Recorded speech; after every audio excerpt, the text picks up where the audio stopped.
what are some of the strengths and unique advantages that a woman at this highest level of leadership has over typically a man? I know we're speaking in generalizations, and so we can just accept and be okay with that.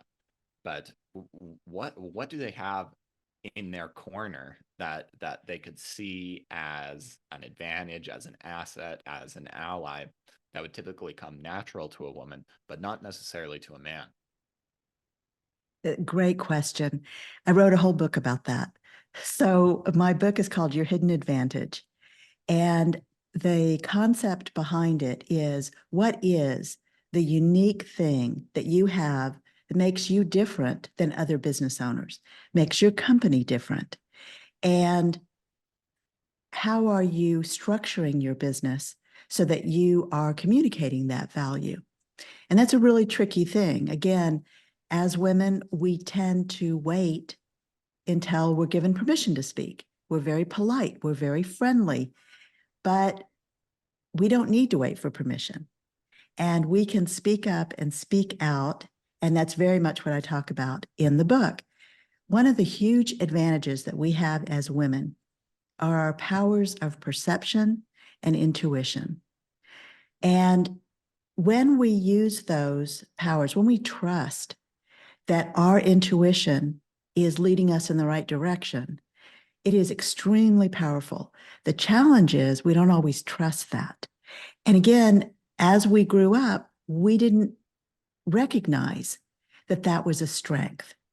And we're actively taught to suppress our powers of emotion and intuition and perception in a corporate environment, right? You're not supposed to show any emotion. You're not supposed to get angry or cry or be a real person in a corporate environment. And that's extremely challenging.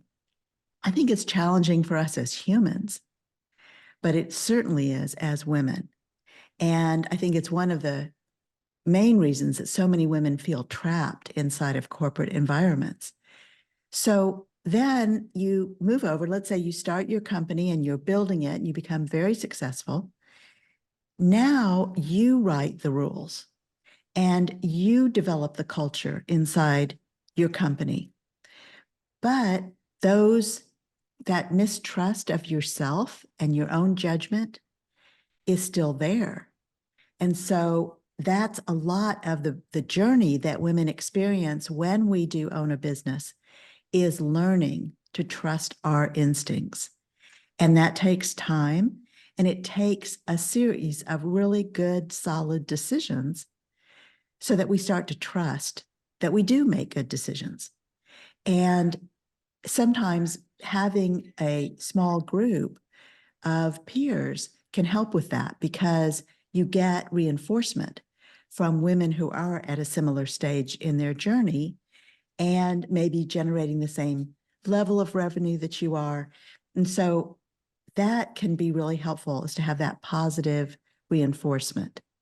So I think there are a lot of advantages and benefits that women have. And we have that on the other side, all the things that undermine our confidence and our willingness to speak up.